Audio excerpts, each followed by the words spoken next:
जय हिंद दोस्तों। कैसे हैं आप लोग? उम्मीद है अच्छे होंगे और अच्छे से तैयारी भी कर रहे होंगे।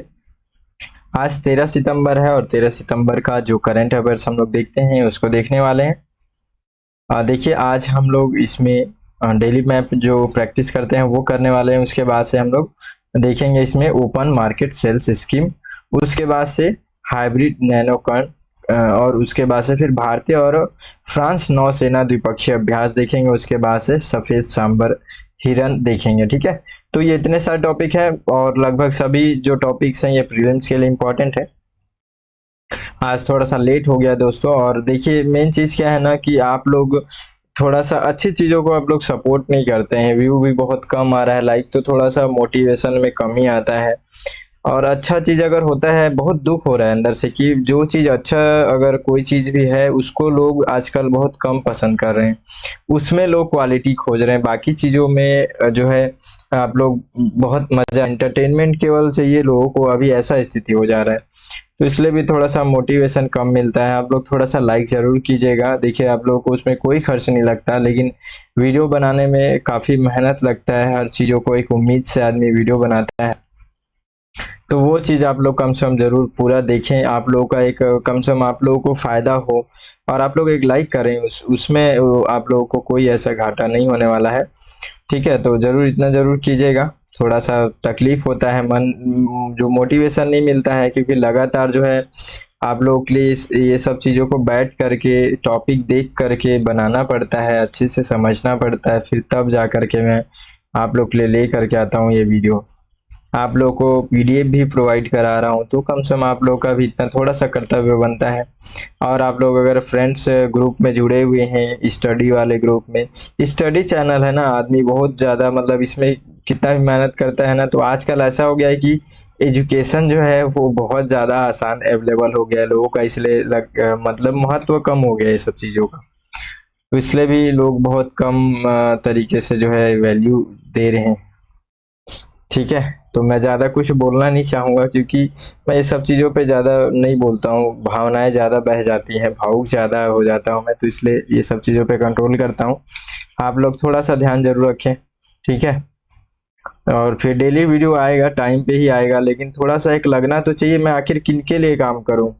ठीक है, उस तरीके से लोगों को लोग अपना प्रेजेंटेशन भी एक बार नहीं देते। मैं जय हिंद बोलता हूँ तो आप लोग भी तो जय हिंद सर बोल सकते हैं ना, कुछ तो कमेंट कर सकते हैं आप लोग, लेकिन आप लोग उतना भी नहीं करते हैं। आप लोग जरूर कीजिए, इतना आप लोग करने में कोई हानि नहीं है, बल्कि मैं और खुशी से पढ़ाऊंगा, आप ही लोगों के लिए पढ़ाऊंगा और अच्छे से पढ़ाऊंगा। ठीक है, चलिए पढ़ते हैं आगे। देखते हैं आज का जो मैप है। आज मैप में हम लोग देखने वाले हैं अम्बाजोनिया को। ठीक है, तो अम्बाजोनिया हम लोग देखेंगे। अम्बाजोनिया देखिए देखिए, ये जो एक तरीके से जो है यहाँ पे साउथ कैमरून, यहाँ पे आपको अगर दिखेगा मैप में, पहले देखिए, ये कैमरून का क्षेत्र है, ये बड़े लेवल पे है। ठीक है, ये अफ्रीका का पूरा आप देख रहे हैं, अफ्रीका महाद्वीप। अफ्रीका महाद्वीप के अंतर्गत ये वाला जो एरिया है, एक बार मैं इसको मिटा देता हूँ। अब देखिए, ये जो एरिया है, ये वाला एरिया, ये है कैमरून। ठीक है, ये कैमरून का देश है और उसी के अंतर्गत एक छोटा सा एरिया है, ठीक है, जिसको साउथ कैमरून कहा जाता है। तो ये जो एरिया है, इस जगह पर जो है अभी बहुत ज़्यादा इसको अलग से एक तरीके से यहाँ विवाद चल रहा है। ये लोग अलग देश की मांग कर रहे हैं। ठीक है, तो इसलिए ये न्यूज में है और काफी लंबे समय से भी कई बार ऐसा न्यूज में रहा है। ठीक है, लेकिन अब क्या है कि बीच बीच में ऐसी चीजें, ये अब किसी क्षेत्र से अलग होकर के कोई अलग नया देश बनाने की बातें चल रही है, तो लंबा संघर्ष लगता है। तो उसी तरीके से ये भी बीच बीच में न्यूज में आता है, तो ये चीज ध्यान रखेंगे। आजकल यूपीएससी जो है विवादित चीजों को ज्यादा प्रश्न बनाता है। ठीक है, तो ये ध्यान रखेंगे, इसको और अच्छे से देखिए आप लोग। थोड़ा सा इसको मैं और जो है सामने से दिखाता हूँ। देखिए, सबसे पहले इसमें ये है कैमरून। ठीक है, कैमरून है, और कैमरून देख रहे हैं, और ये देश देख रहे हैं नाइजीरिया। ठीक है, तो इन दोनों के बीच में जो है ये वाला एरिया आपको दिखेगा। ये जो एरिया है, इसी यहाँ पे जो ये एरिया जो है, इसी एरिया में पूरा मतलब एक तरीके से बहुत ज़्यादा जो दंगा फसाद जैसा चलता है ना, कि पूरा देश को अलग करना है जैसा, तो उस तरीके से बहुत ज़्यादा अभी यहाँ पे विवादित स्थिति है। इसलिए इस क्षेत्र को ध्यान में रखेंगे। अब ये न्यूज़ में आ गया है। ठीक है, तो इसको थोड़ा सा ध्यान रखेंगे। ठीक है। फिर इसी को बड़े लेवल पे भी आप यहाँ पे कैमरून देख रहे हैं। फिर ये वाला आप, ये पूरा एरिया जो है, ये एरिया जो है, ये अलग से एक देश अपने आप को यहाँ पे देश जो है लोग मांग कर रहे हैं अपना अलग देश बनाने की। ठीक है ना, तो याद रखेंगे ये जो है कैमरून और नाइजीरिया के बीच में वाला क्षेत्र है। ठीक है, चलिए आगे बढ़ते हैं और हम लोग देखते हैं खुला बाजार बिक्री योजना। देखिए अभी फिर से जो है यहाँ पे भारतीय खाद्य निगम जो है ये आज 14 तारीख से फिर से जो है अधिशेष जो स्टॉक होता है, जिसमें आपको मैं पहले भी कई बार बता चुका हूँ कि अधिशेष जो स्टॉक है भारतीय खाद्य निगम के पास, ठीक है, यानी कि चावल गेहूं ये सब चीजें जो जो हम लोग कोटा में जो मिलता है ना, महीने में सभी को चावल दाल राशन जो मिलता है, तो वो जब बहुत ज्यादा अधिक मात्रा में अगर बचा होता है, सभी लोगों को देने के बाद से भी बच जाता है कई कारणों से, तो उसको हम लोग कहते हैं अधिशेष स्टॉक। ठीक है, तो वो अधिशेष स्टॉक जो है उसको वो दूसरे जगह पर ऑनलाइन तरीके से पहुंचाने का, और इससे फिर ये होगा कि मार्केट में एक जिस तरीके से चावल गेहूं का जो अभी महंगाई है वो भी कंट्रोल होगा, प्लस उसका बेहतर जगह पे यूज भी होगा। बाकी जगह अगर जैसे जो चावल गेहूं का जो खपत है वो कम्प्लीटली हो गया है, तो बाहर जहाँ पे जरूरत है वहां वो काम आएगा। तो इस स्थिति में जो है जो भारतीय खाद्य निगम है, ये अधिशेष, वही जो मैं आपको बोला, बांटने के बाद, पूरा बांटने के बाद जो बचा हुआ है वो अधिशेष है, तो अधिशेष स्टॉक को ई नीलामी करेगा। ठीक है, तो ई नीलामी के द्वारा जो है वो जिस जगह पे जरूरत है, जिस देश को जिस राज्य को जरूरत है उस जगह पे वो वहां पे पहुंचाएगा। ठीक है, तो इस तरीके से जो है ऑनलाइन बिक्री होता है। तो ये बिक्री फिर से कल जो है 14 तारीख से स्टार्ट करने वाला है, तो ये अभी न्यूज में है, तो हम लोग इसी को देखेंगे कि जो ई नीलामी है वो जो है वो कैसे करता है, और प्लस भारतीय खाद्य निगम, क्योंकि ये न्यूज में क्या है, न्यूज में तो ये है नॉर्मली कि जो है यहाँ पे गेहूं चावल को अधिशेष जो स्टॉक बिक्री है उसको ही नीलामी करेगा। ठीक है, भारतीय खाद्य निगम, तो ये न्यूज में है, बस इसको हम लोग थोड़ी पढ़ना है, इसको नहीं समझना है, बस इतना जानना है, इसके बेसिक बैकग्राउंड को पढ़ना है। आप देखे होंगे कई बार यहाँ से प्रश्न आता है, मैं दिखाया भी हूँ। तो यही सब इम्पोर्टेंट है यूपीएससी प्रीलिम्स के लिए। ठीक है, तो इन सभी चीजों को बिल्कुल भी आप लोग इग्नोर मत करना, आप लोग को ये चीज अच्छे से पढ़ना है, समझना है, ध्यान रखना है। 2 से 4 पॉइंट बस याद रखना है। देखिए ओपन मार्केट सेल स्कीम, तो इसके बारे में हम लोग को समझना है कि आखिर ये है क्या। ठीक है, तो ये क्या है, तो ये एफसीआई यानी कि भारतीय खाद्य निगम खाद्यान्न की आपूर्ति बढ़ाने हेतु समय समय पर एक खुले बाजार में ई नीलामी के माध्यम से पूर्व निर्धारित कीमतों पर गेहूं और चावल के अधिशेष स्टॉक को बेचता है। तो ये एफसीआई के थ्रू ये कार्य किया जाता है। ठीक है, OMSS मतलब यही है, ओपन मार्केट सेल्स स्कीम का उद्देश्य क्या है, तो भारतीय खाद्य निगम के द्वारा धारित गेहूं और चावल के अधिशेष स्टॉक का निपटान करना और खुले बाजार गेहूं के मूल्य को विनियमित करना है।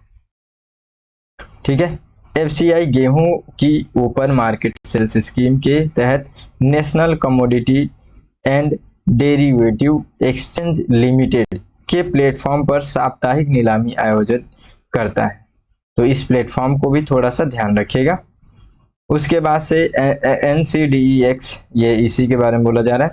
NCDEX भारत में एक कमोडिटी एक्सचेंज प्लेटफॉर्म है जो विभिन्न कृषि और अन्य वस्तुओं के व्यापार के लिए मंच प्रदान करता है। तो इसके बारे में भी ध्यान रखिएगा, national commodity and derivatives exchange limited. ठीक है, भारतीय खाद्य निगम, इसके बारे में भी थोड़ा सा देख लेते हैं। तो एक सरकारी स्वामित्व वाला निगम है जो कि भारत में खाद्य सुरक्षा प्रणाली का प्रबंधन करता है, और वर्ष 1965 में खाद्य निगम अधिनियम 1964 के तहत इसको बनाया गया। ठीक है, एफसीआई खाद्य संबंधी कमी या संकट के समय खाद्य सुरक्षा सुनिश्चित करने के लिए खाद्यान्नों के बफर स्टॉक को भी बनाए रखता है। एफसीआई सार्वजनिक वितरण प्रणाली के लिए पूरे देश में खाद्यान्न वितरण हेतु उत्तरदायी है।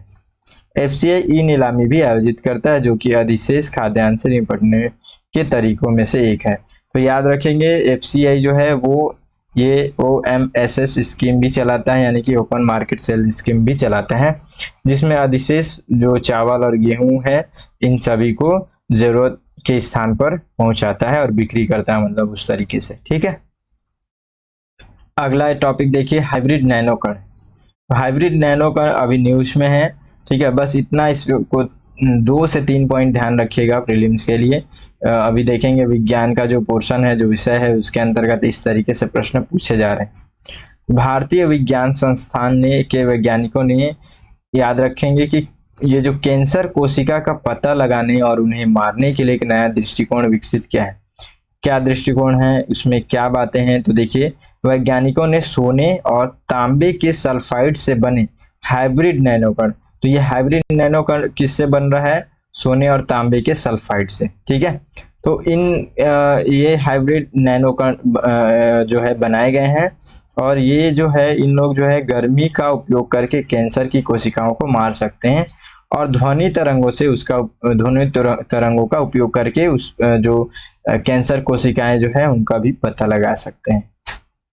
यह दृष्टिकोण विशेष रूप से ठोस ट्यूमर द्रव्यमान कोशिकाओं पर ज्यादा असरदार है। ठीक है, तो ये कुछ पॉइंट इसमें ध्यान रखेंगे। और देखिए, इसमें और 2 पॉइंट याद रखेंगे कि कैंसर के खिलाफ लड़ाई में शीघ्र पता लगाने एवं उपचार प्रारंभ करने के लिए एक महत्वपूर्ण है ये हाइब्रिड नैनोकण। और ये देखिए जो है कॉपर सल्फाइड नैनोकण जो होता है वो कैंसर के जो है निदान के लिए कार्य करता है, जबकि सोने के जो नैनोकण होंगे ये लोग कैंसर कोशिकाओं को लक्षित करने के लिए इनका उपयोग किया जाता है। तो ये दोनों पॉइंट्स को भी याद रखेंगे। ठीक है, तो हाइब्रिड नैनोकण के बारे में इतनी बातें। अगला टॉपिक देखते हैं, भारतीय और फ्रांस की नौसेना के द्विपक्षीय अभ्यास। ठीक है, भारतीय और फ्रांस की नौसेना के द्विपक्षीय अभ्यास के 21वें संस्करण का यहाँ पे दूसरा चरण वरुण, तो वरुण नाम से जो है अभी अरब सागर में आयोजित किया गया। ये नौसेना अभ्यास याद रखिएगा, कई बार ऐसा प्रश्न बनता है, नौसेना अभ्यास इधर पूछेगा, इधर देश पूछेगा कि किसके बीच होता है। तो याद रखिएगा वरुण जो होता है वो भारत और फ्रांस के बीच में होता है। वरुण 23 अभी हुआ। ठीक है, तो इसके बारे में ध्यान रखेंगे, प्लस इसके बारे में कुछ और बातें देखिए। वरुण 2023 का पहला चरण है जो है कि 16 से 20 जनवरी के बीच में हुआ था। ठीक है, पश्चिमी तट में, और उसके बाद से अभी फिर हुआ दूसरा संस्करण अभी हुआ। ठीक है, भारतीय और फ्रांसीसी नौसेना द्विपक्षीय नौसैनिक अभ्यास 1993 में शुरू किया गया था। ठीक है, और 2001 में इसका नाम फिर वरुण किया गया। ठीक है, तो ये वरुण जो है होता है वो याद रखेंगे कि भारतीय और फ्रांस की नौसेना के साथ द्विपक्षीय अभ्यास है। और कुछ और इसमें बातें हैं, देखिए कि डेजर्ट नाइट 21, फिर गरुड़, तो ये जो होता है वायु अभ्यास होता है फ्रांस के साथ। उसके बाद से शक्ति जो होता है वो सेना अभ्यास होता है। तो ये भी कुछ एक्स्ट्रा जानकारी जो है इसको भी ध्यान रखेंगे। उसके बाद से देखिए अगला टॉपिक, सफेद सांभर हिरण। तो सफेद सांभर हिरण, एक टॉपिक, एक बात बस इतना याद रखिएगा सबसे पहला पॉइंट में, कि ये कावेरी वन्यजीव अभ्यारण्य में अभी हाल ही में देखा गया है, तो इसलिए ये इम्पोर्टेंट है। कई बार ऐसे नॉर्मल टाइप से कभी इजी इस तरीके से प्रश्न पूछ लेता है, हालांकि इजी नहीं है ये एक लाइन का जो करंट अफेयर्स है, ये अगर आपसे 4 महीने बाद पूछा जाए तो आपको मतलब एक तरीके से कंफ्यूजन होने लगेगा। तो इस चीज को भी ध्यान रखिए, कई बार ऐसे प्रश्न बनते हैं कि सफेद सांभर हिरण हाल ही में किस अभ्यारण्य में देखा गया था। तो याद रखेंगे कावेरी वन्यजीव अभ्यारण्य में देखा गया था। कावेरी वन्यजीव अभ्यारण्य क्या है, थोड़ा सा इसको भी समझेंगे, मैप भी देखेंगे। तो ये भारत के कर्नाटक राज्य में यहाँ पे मांड्या और चामराजनगर और रामनगर जिले में स्थित एक वन्यजीव अभ्यारण्य है। कावेरी नदी इस अभ्यारण्य से गुजरती है, इसलिए इसका नाम भी उसी के ऊपर रखा गया है। ठीक है, इसकी स्थापना जो है 1987 में की गई थी। ठीक है, अभ्यारण्य के पूर्व में तमिलनाडु राज्य के धर्मपुरी वन विभाग से सटा हुआ है। देखिए इसको मैप में,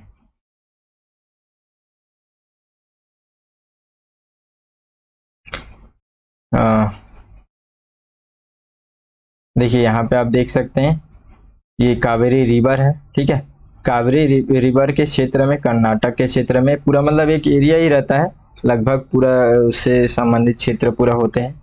और उसके बाद से फिर तमिलनाडु क्षेत्र आप देख रहे हैं।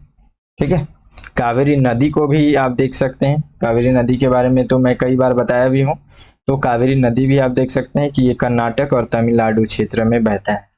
ठीक है, देखिए कावेरी वन्य जीव अभ्यारण्य जो है संकटापन्न याद रखिएगा इसको भी। कावेरी वन्य जीव अभ्यारण्य के बारे में, ये महासिर मछली जो है इसके लिए भी प्रसिद्ध है। ये एक संकटग्रस्त जो मछली है। ठीक है, तो इसके लिए यहाँ पे जो वन्य जीव अभ्यारण्य है कावेरी वन्य जीव अभ्यारण्य, इसमें इसको संरक्षित रखा गया है। ठीक है, वनस्पति में यहाँ पे पर्णपाती होते हैं, जलीय और स्क्रबर वन पाए जाते हैं।